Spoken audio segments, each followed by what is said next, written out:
Good morning, everybody. Today we're going to be traveling to a new country, but only today. So that sounds kind of crazy, but it actually isn't. Because we found out in trivia last night that Bratislava, Slovakia and Vienna, Austria are the two closest capital cities in the world. So why not be world record doers and travel to Bratislava and experience a new country? We are trying to make a train by 9:17, so let's go. Off to Bratislava.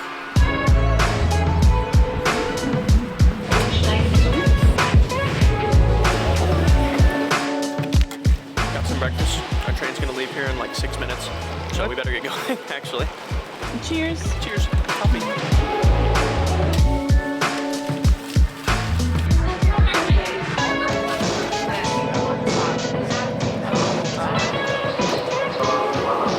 So we're here, we've arrived, and the train station dropped us off just 20 minutes from downtown, so we decided to walk to get a better view and understanding. And I can say for a fact that the train is an hour, like it's an hour, and here it's a different language, a different culture, different everything. Like, you know, you walk around and you can't understand anything. Like, I can at least like get by in German a little bit, like when it comes to ordering or if somebody needs something. Not here. I will be completely screwed. We tried to learn some words on the train and I've already forgot them. It's just so different. I also forgot them, so we're gonna have to use them. Yep, it's like we walked into a new world, but it's so exciting. It's a new country, new everything for us, and yeah. So hopefully we get some recording, because I feel like sometimes when we go to a new country, we just kind of like take everything in at one time and not record because we're so into it. But, yeah, in awe of everything around us. But we're gonna try to take you around and give you our first thoughts. So we're here in January, and it's really not that cold. It feels so lovely. It's in the 50 degrees Fahrenheit. I will say this is like probably a really good time to come because it does not look like crowded.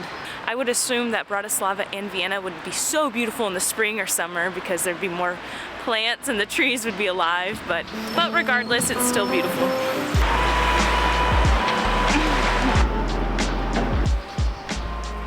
So we're getting some unexpected weather. It's raining and windy and now cold. This might change our plans a little.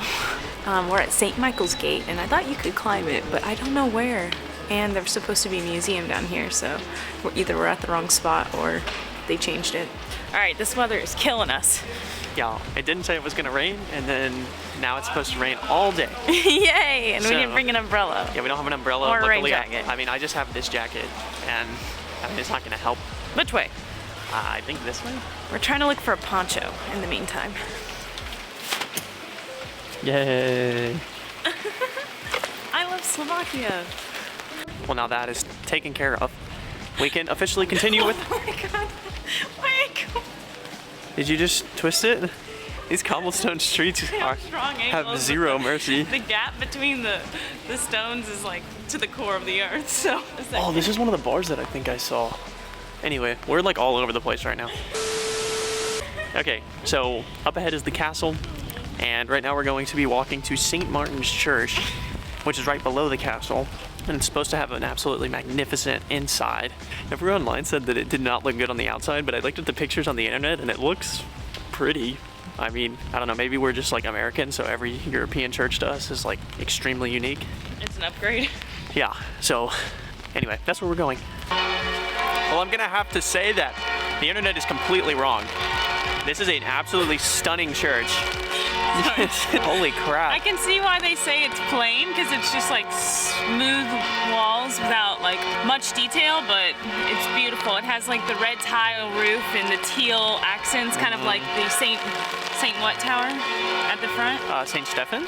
No. Oh, St. Michael? No, this is St. Michael's. Whatever it is. No, I got it right now. So it has like the teal top and the white base, kind of like St. Michael's Gate surrounding the old town. Yeah. And I love the accents of gold, which you can see a lot in Vienna as well. That's a really common thing that we notice. And these bells just, you know, they won't quit. They keep going. It's nooner. It must be, yes, it is exactly noon. So anyway, we're gonna go inside because it's starting to rain, like heavy. So it's just windy. Like, let's not twist to fly away. Let's not twist our ankles and get in there. This is my souvenir.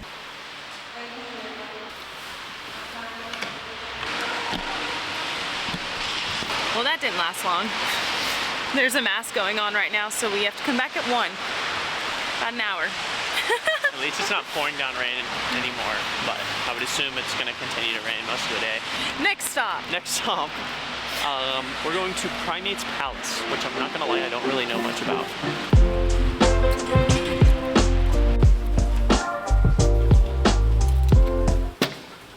Something really cool about Bratislava that's quite unique is that when you walk throughout the town, you'll see these quirky statues placed throughout.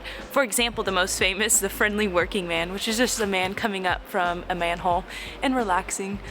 There's a lot of different meanings that could go behind why he's there, but it's said that the statues were built post-communist era to brighten up the city and to take away the gray vibe that it had.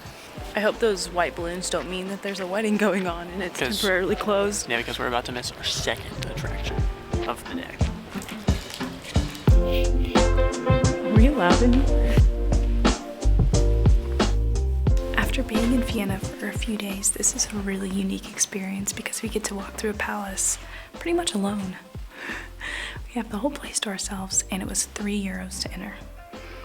That's what I love.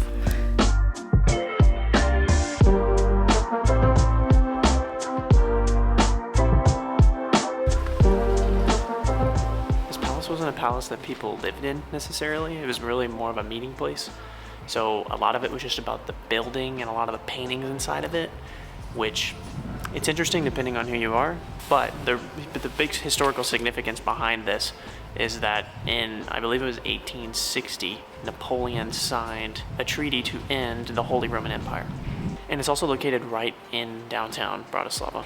Also, I don't know if the building was pink in the 1700s, but I doubt it. But now it is pink, and it actually really stands out to the rest of the city. So I like it. I don't, and I didn't say that I didn't like it. I was just confused as to why.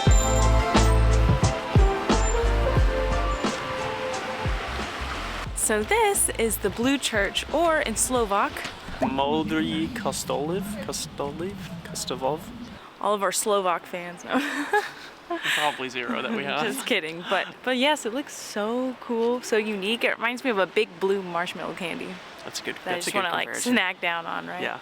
But it kind of looks like the same architecture of this building across the street now that I'm looking at it. That's really funny that you say that, because this was across the street was the gymnasium.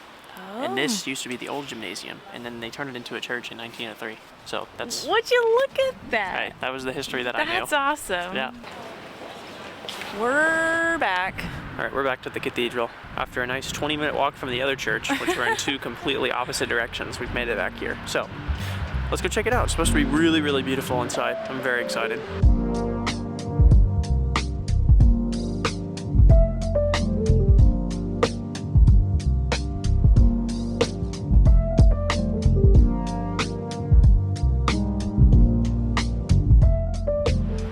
So that was the St. Martin's Cathedral, and what makes this cathedral so historically significant is that 19 coronations happened between the years 1563 and 1830, including Maria Theresa. Oh, and another fact about that is afterwards, they would come out and continue the coronation process and do a lap throughout the city.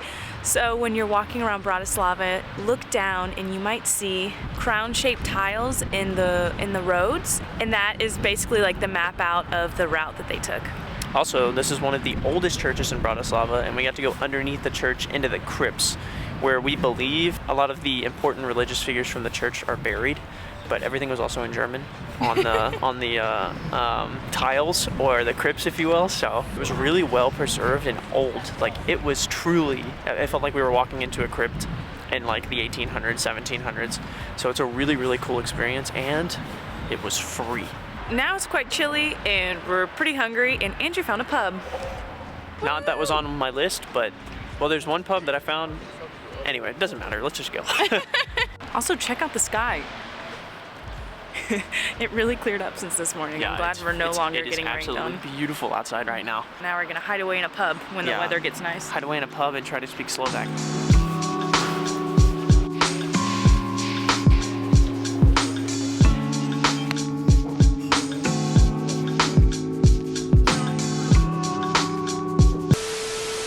All right, so that restaurant may or may not have been a tourist trap because not one person in there was Slovakian. No.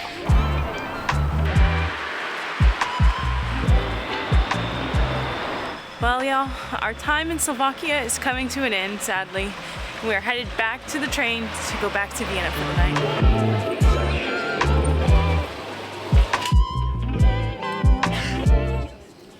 End of the trip.